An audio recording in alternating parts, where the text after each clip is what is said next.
पतिदेव प्यार और सम्मान चाहिए, रोटी तो मैं खुद भी कमा कर खा सकती हूँ। अरे रागिनी, तुम तैयार नहीं हुई? अभी लड़के वाले देखने आते ही होंगे। रागिनी अपने आप को आईने में निहारती है। आज उसने पहली बार साड़ी पहनी थी और साड़ी में तो हर लड़की खूबसूरत लगती है। बस थोड़ा सा मेकअप बचा था, वो भी पूरा करके वो तैयार हो गई। लड़के वाले अनजान तो नहीं थे, अभिषेक उसी के ऑफिस में काम करता था। दोनों ने एक दूसरे को पसंद कर लिया था, बस उसके घर वालों का देखना बाकी था। रागिनी ने अपने परिवार वालों को बता दिया और वो भी अभिषेक से मिल चुके थे। आज तो सगाई का ऐलान करने की औपचारिकता बची थी। नियत समय पर अभिषेक अपने मम्मी पापा, भाई भाभी और जीजी जीजाजी के साथ आ गया। रागिनी उन सबको भी पसंद आ गई। दोनों ने एक दूसरे को अंगूठी पहनाई और रिश्ता पक्का हो गया।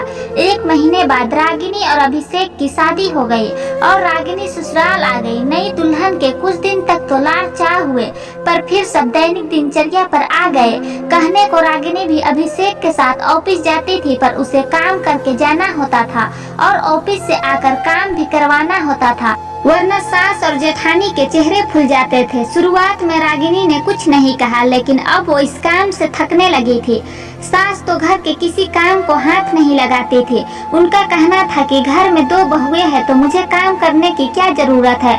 और उधर जेठानी पल्लवी कहती, सालों से वो रसोई में अकेले काम कर रही है और अब तो देवरानी आ गई है तो उसे भी बराबर हाथ बटाना चाहिए। मैं अकेली कब तक करूँ? रागिनी को यही सब बातें चुभ जाती है। दिन भर ऑफिस से थक कर आने के बाद खाना बनाने की उसकी हिम्मत नहीं रहती थी। एक दिन रागिनी ऑफिस से आई तो बड़ी थक गई थी और उसने सोचा 5 मिनट लेट जाती हूँ, फिर काम में मदद करवा दूंगी। पर उसकी गहरी आंख लग गई और चौंक कर उठी तो देखा सब रात का खाना टेबल पर खा रहे थे। और रसोई में मदद कराने गई तो सास कुछ बोलती, इससे पहले ही पल्लवी बोलती है, आ गई महारानी।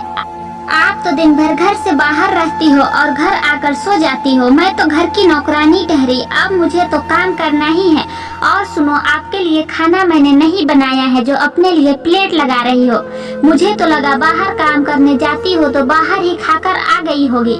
ये सुनते ही रागिनी के आंसू छलक आए। वो दौड़कर अपने कमरे में आ गई। थोड़ी देर बाद अभिषेक आया और लैपटॉप पर काम करने लगा। उसे फर्क ही नहीं पड़ा कि रागिनी ने अभी तक खाना खाया भी नहीं है। रागिनी फिर बोली, आपको मेरी तो फिक्र ही नहीं है। मैं शाम से भूखी हूँ और तुम खाना खाकर चले आए। भाभी ने मुझे इतना कुछ सुना दिया पर आपकी जबान से एक शब्द भी नहीं निकला। शादी का कौन सा वचन निभा रहे हो? तुम तो मुझे जरा भी खुश नहीं रखते हो। दिन भर नौकरी करके आओ और घर आते ही आपके घर वालों के ताने सुनो। हाँ तो भाभी कुछ गलत नहीं कह रही थी। और ये कौन सा समय है सोने का? तुमने तो सबके बीच में मेरी नाक कटा दी। मैंने तो तुम्हारी सबसे तारीफ की थी।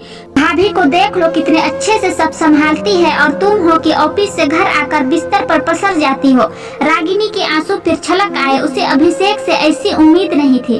अभिषेक, तुम्हारी भाभी गृहिणी है और मैं कामकाजी हूँ। वो दिन भर घर का काम करती है तो मैं ऑफिस में काम करती हूँ। तुम्हारी भाभी की तरह नहीं जो दिन में अपना मनपसंद सीरियल देखते हुए झपकी ले लेती हूँ। क्या तुम्हारा अपनी पत्नी के प्रति कोई फर्ज नहीं बनता है?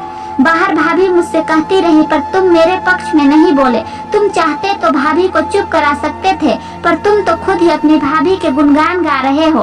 रागिनी भी तेज आवाज में बोली, रागिनी ज्यादा बहस मत करो। तुम कोई अनोखी पत्नी नहीं हो जो नौकरी करती है। दुनिया में कई औरतें नौकरी करती है, हुनर के काम करती है, पर अपने घर के काम और रसोई की जिम्मेदारियों से मुंह नहीं फेर लेती है। औरत को तो दोनों मोर्चे संभालने ही पड़ते हैं, चाहे घर हो चाहे बाहर हो। फिर तुम्हें क्या नहीं दिया? इतने सारे कपड़े लत्ते, जेवर, घर में आधुनिक सुविधाएं है, हर चीज का आराम है, दोनों समय की रोटी मिल जाती है। और क्या चाहिए? बहस जोरों पर चलती है। रागिनी ये सुनकर हैरान रह जाती है और कहती है, पतिदेव, एक पत्नी को शादी के बाद सिर्फ मान सम्मान चाहिए। रोटी तो मैं खुद भी कमा कर खा सकती हूँ। मैं पढ़ी लिखी हूँ, आपकी तरह आपके ही ऑफिस में काम करती हूँ। आपकी मेरी सैलरी भी बराबर है। फिर आप मुझे 2 वक्त की रोटी का ताना क्यों दे रहे हो? 2 वक्त की रोटी कमाना मेरे लिए कोई मुश्किल काम नहीं है। मैं सिर्फ प्यार और सम्मान ही चाहती हूँ। दुनिया बहुत आगे बढ़ चुकी है पर आपकी सोच वहीं पर अटकी है। आपने मुझे क्या पल्लवी भाभी समझ रखा है जो चुपचाप 2 समय की रोटी का सुनकर चुप हो जाएगी? इतनी ही रसोई में काम करवाने का शौक था तो कोई घरेलू लड़की चुन लेते। मैं तो पढ़ी लिखी कमाऊ लड़की हूँ, मैं ये सब नहीं सहूंगी। शिक्षा ली है इसलिए अपने आत्मसम्मान की रक्षा भी मुझको खुद ही करनी होगी। मैं अपने आत्मसम्मान की रोज धज्जियां उड़ते हुए नहीं देख सकती हूँ। रागिनी, तुम कुछ ज्यादा ही बोल रही हो। अपनी कमाई और नौकरी पर इतना घमंड करना भी अच्छा नहीं है। ज्यादा ही परेशान हो गई है तो नौकरी छोड़ दो, पर काम तो तुम्हें करवाना होगा। नौकरी अपनी जगह है और काम अपनी जगह है। मेड तो आती है, बस खाना ही तो बनाना है, और उसके लिए हम कोई खाना बनाने वाले भी नहीं रख सकते हैं, क्योंकि सबको बहुओं के हाथ का ही खाना होता है और ये सब बहुओं के कर्तव्य होते हैं। अच्छा, तो बेटों के तो कोई कर्तव्य नहीं होते हैं। बेटे तो कुछ भी कर सकते हैं, पर मैं ये सब नहीं सहूंगी, कभी नहीं। अगले दिन सुबह होते ही रागिनी ऑफिस के लिए तैयार हो जाती है, पर वो रसोई में मदद के लिए नहीं जाती है और सीधे ही अपनी ऑफिस के लिए निकल जाती है। और उस दिन वही ऑफिस में खाना खाकर आ जाती है। रात को अपने कमरे में आकर सोने लगती है। तभी अभिषेक चिल्लाकर बोलता है, ये क्या तरीका है? भाभी अकेले काम कर रही है और तुम कमरे में आकर आराम कर रही हो। तुम्हें मेरी इज्जत की जरा भी परवाह नहीं है। तब रागिनी बोलती है, तुम्हें मेरी परवाह है? उस दिन रात को मैं भूखी सोई थी। मैंने ही गलती की थी जो ऑफिस में खाना खाकर नहीं आई, पर आज मैं खाना खाकर आई हूँ, और वो भी अपने पैसों से। अब जब मुझे खाना खाना ही नहीं है तो बनाऊंगी भी नहीं। सब कुछ पहले के जैसा चलेगा। भाभी जैसे सबके लिए पहले खाना बनाती थी, अब भी बना लेगी। और हाँ, तुम्हें एक बात बताना भूल गई, कल से मैं ऑफिस से मिले हुए क्वार्टर में रहूंगी, ताकि किसी को परेशानी नहीं होगी, और मैं भी ऑफिस जल्दी पहुंच जाऊंगी। अभिषेक हक्का बक्का था, तुम ऐसे कैसे घर छोड़कर जा सकती हो? मम्मी ने तुम्हें लेके कितने सपने सजाए थे। तुम्हें बस अपनी मम्मी की चिंता है, उनके तो पहले भी बहू आ गई है, पर मेरा तो एक ही पति है जिसे मेरे मान सम्मान की जरा भी चिंता नहीं है। जहाँ मेरी कदर नहीं है, मैं उस घर में नहीं रह सकती हूँ। और रागिनी अपना सामान पैक करने लगी। अभिषेक को कुछ समझ नहीं आ रहा था कि वो क्या करे। और हाँ, हमने जो फ्लैट बुक करवाया था उसकी बुकिंग कैंसिल करवा देना। अब मैं बराबर EMI नहीं दे पाऊंगी और तुम अकेले फ्लैट ले नहीं पाओगे। थोड़ा सा अमाउंट कटेगा तो कट जाएगा, आगे के झंझट से तो बच जाएंगे। तभी कमरे में रागिनी की सास आती है। तुम जैसी पढ़ी लिखी नौकरी पेशा लड़कियों का तो दिमाग वैसे ही सातवें आसमान पर रहता है। तुम अपने आगे किसी को नहीं समझती हो और सबकी भावनाओं को ठेस पहुंचा देती हो। हर वक्त तुम्हें अपनी कमाई का घमंड रहता है। कमाती हो, कोई अनोखा काम नहीं करती हो। मेरा बेटा अपने बलबूते पर भी घर ले सकता है, उसे तुम्हारी कमाई की कोई जरूरत ही नहीं है। मम्मी जी, मेरा दिमाग तो अपनी जगह है। मैंने कब आपका अपमान किया? मैंने घर में सबको चाहा था, सबका आदर किया था, पर जब बिना बात के मेरा अपमान होगा तो मैं नहीं सह पाऊंगी।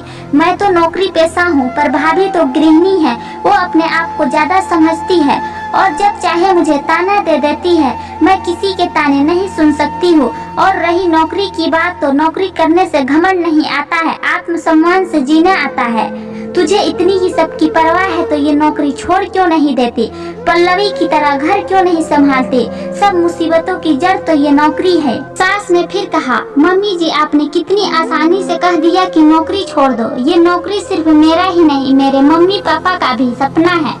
मेरी मम्मी ने मुझसे कभी नहीं कहा कि वो मुझे दुल्हन बनते हुए देखना चाहती है, बल्कि मेरी मम्मी ने तो मुझे हमेशा ये कहा कि वो मुझे नौकरी करते हुए देखना चाहती है।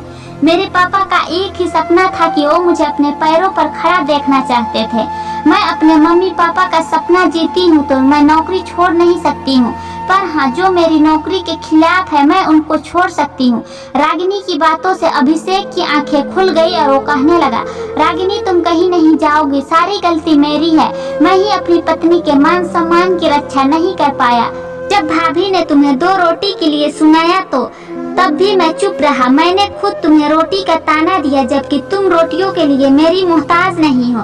तुम खुद रोटी कमा सकती हो, मेरे बराबर सैलरी पाती हो, पर हर बात में पुरुष अहम आ ही जाता है। हम पुरुषों की सोच ही ऐसी होती है। हमें कमाऊ पत्नी भी चाहिए और ये भी उम्मीद करते हैं वो गृहिणी की तरह पूरा घर भी संभाले। ऑफिस से आते ही रसोई में खाना बनाए और सुबह होते ही खाना बनाकर जाए। तुम्हें तो हमसे ज्यादा थकान आती होगी। मैं तो पुरुष होकर तुम्हारे बारे में नहीं सोचता हूँ, पर भाभी और मम्मी भी ऐसा ही सोचती है। उनमें भी होड़ है कि 2 औरतें घर का काम कर रही है तो तीसरी क्यों नहीं कर रही है। उसे भी वो बैठा हुआ देख नहीं सकती है और मम्मी ने नौकरी छोड़ने की सलाह तक दे डाली। लेकिन मुझे पता है ये बड़ा मुश्किल है। तुमने भी मेरी तरह रातों को जाकर पढ़ाई की होगी, प्रतियोगी परीक्षा की तैयारी की होगी, इंटरव्यू दिए होंगे, तब जाकर ये नौकरी मिली है। अब तुम कहीं नहीं जा रही हो, मैं सब ठीक कर दूंगा। फिर अभिषेक अपनी मम्मी से कहता है, मम्मी क्यों ना हम एक खाना बनाने वाली रख ले, ताकि खाना बनाने की चिंता ही नहीं रहेगी। भाभी भी इतने सालों से रसोई संभाल रही है, उन्हें भी आराम मिल जाएगा और रागिनी भी ऑफिस आराम से जा सकेगी। उससे कैसा खाना बनवाना है ये सब आप उसे बता देना। ये भी सच है, सुबह मेरी ही तरह रागिनी को भी ऑफिस जाने की जल्दबाजी लगी रहती है और शाम को आने के बाद मेरी एक गिलास पानी लेने की खुद हिम्मत नहीं रहती है। और हम चाहते हैं कि दिन भर थकने के बाद रागिनी आते ही रसोई में लग जाए।